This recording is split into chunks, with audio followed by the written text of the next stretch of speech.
Hey, I'm DAGMAR KUSIAK. I empower singles to choose emotionally available partners. I followed a pattern till my adulthood. I didn't speak until I was about 4 years old. I carried a notebook everywhere because I couldn't find my own voice. Throughout my life, I was an overachiever, a people pleaser, someone who gave everything just to feel worthy of love. I had many broken relationships, but there was one that transformed my life. When I broke up with my fiance, I broke off the engagement in 2014. This is when I gave myself. This was my true rebirth to God. It was on November 3rd, 2014. I surrendered. Then in April of the following year, I did another surrender and took 2 years away from my family. Then I dove into 12-step programs, therapy, attachment theory, and nonviolent communication. I've spent over 7 years in therapy and invested thousands of dollars in my own healing and growth, studying everything I could about why I kept repeating the same painful patterns. Why did I keep ending up in toxic relationships? It wasn't the studying that helped me, but the clarity, conviction, and commitment that led me from a closed book avoidant and anxiously attached, yes, you can be both, to an emotionally open and non-judgmental young woman. My coaching helps singles become the person they want to choose and be chosen by,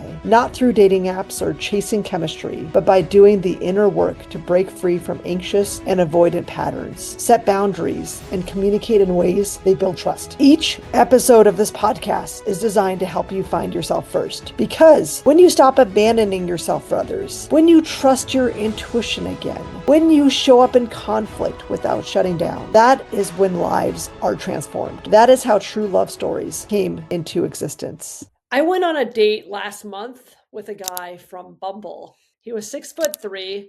His profile said calm energy, clear intentions, consistent effort. He seemed spiritual, aligned, could be safe. And within the first 20 minutes of dinner, he told me something, which is the biggest red flag in dating. Stay with me to know what it was. Well, here's the story. We matched on Bumble. His profile checked boxes I care about.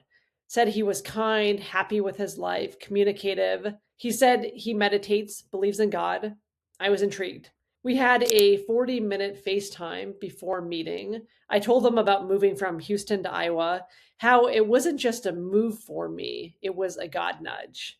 I told him all about how the nudge came about. I drew a picture of a valley with hills and a lake. And not long after I drew that, my parents said they're moving out of my childhood home or their house, which is the house I grew up in, and building their own house up the street. Little did I know I was supposed to be moving into this house, and that's where I'm at today. I moved into my childhood home. He seemed interested in the story. He asked follow-up questions. He said he felt he wasn't in the right place either, that he was outgrowing where he lived. So I asked, where would you move? He had no idea. Now, that's not necessarily a red flag at this point. It's just, okay, he doesn't know. I need to ask him a little more questions about that.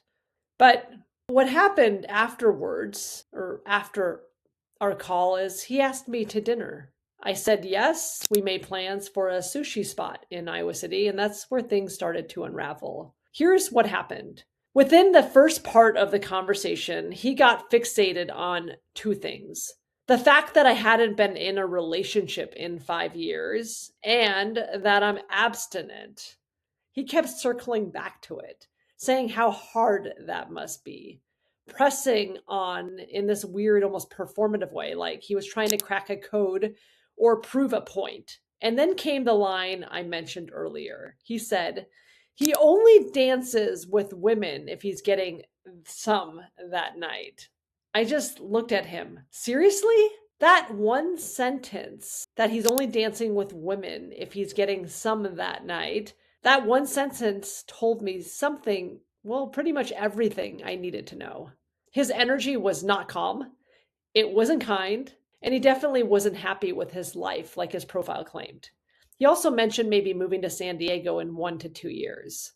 But nothing felt grounded. Not his answers, his energy. The man sitting across from me did not match the profile of the person that I matched with.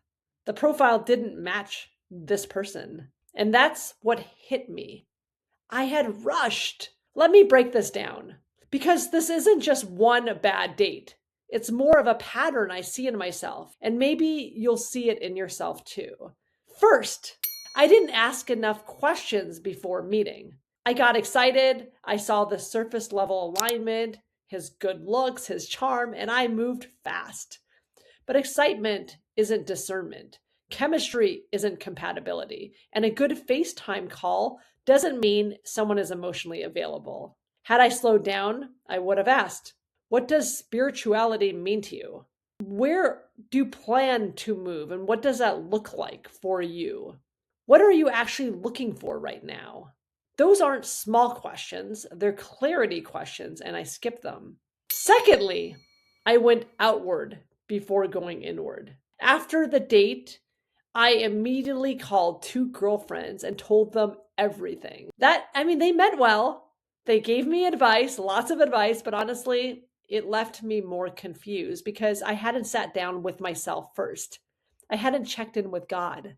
I hadn't asked my own body what it felt. I needed to process inward before opening it up outward. That's a lesson I keep relearning. Third, language matters. I caught myself saying, I keep attracting guys like this. But that's not accurate. He liked my profile. I chose to go out with him. I didn't attract him. I chose him. That was a big shift. Because when we say attract, we give away our power. When we say choose, we take it back. And the truth is, I chose to ignore the misalignment I felt on that FaceTime call. I chose to say yes, even though something didn't sit right. Now, so what's really going on here? This isn't just about vetting someone better or asking better questions, though that matters. This is something I talk about all the time in my coaching. The difference between anxious attachment and secure discernment. When we're anxious, we move fast. We romanticize potential. We override our gut because we're so afraid of missing out on the one. But when we're secure, we slow down. We ask questions. We honor what we feel. We trust that the right person won't rush us or pressure us or make us feel confused. This date reminded me that I still have anxious tendencies. That little girl in me that didn't speak until she was 4, well, the one who carried a notebook to communicate because words felt unsafe, she's still in there sometimes. She's still inside of me sometimes, still wanting to be chosen, still afraid to disappoint. And when she shows up, I move too fast. I override my intuition. I give my time and energy to people who haven't earned it yet. But here's what I'm learning. Healing isn't about never making mistakes. It's about catching yourself sooner. I used to stay in relationships like this for months, even years. Now, I'm recognizing the red flags on the first date. That's growth. So here's what I'm taking from this, and what I hope you take too. Lesson 1, don't rush the meeting. Ask the deeper questions first. Get clarity before you give your time, your energy, your heart. Meeting someone in person is a privilege, not a given. Lesson number 2, process inward first. Before you call your friends or support, before you post in your group chat, before you spiral, sit with yourself. Pause. Sit with God. Ask your body what it feels. Trust that first. Lesson number 3, replace attract with choose. You didn't attract this person. You chose to engage. And that means you can't choose differently. That means you can choose differently next time. You have the power. And this is where I'm going to be changing my branding and my messaging, because it's really not attracting, it's choosing. I'm learning on this journey just as much as you are. Lesson 4, misalignment shows up fast. Don't ignore it. If someone's words don't match their actions, if their profile doesn't match their energy, if something feels off, honor it, that. You're not being picky, you're being discerning. And discernment is a form of self-love and self-respect. Now, I know some of you may be thinking, okay, but how do you know if I'm ignoring red flags or if I'm being too rigid? That's a great question, and that's exactly what I talked about in my previous video. If you want to learn how to recognize you're dating a covert narcissist, someone who seems calm, spiritual, and kind on the surface, but is actually manipulative and emotionally unavailable underneath, watch my next video. The link is in the comments and pinned below. Because the truth is, the best profiles can hide the worst patterns. And if you don't know what to look for, you'll keep choosing the person in a different package. They're going to have a different face, but it's going to be the same kind of person. And I don't want that for you. And I know you don't want that for yourself. Thanks for being here, for listening, for walking this messy, beautiful journey with me. I'll see you in the next one.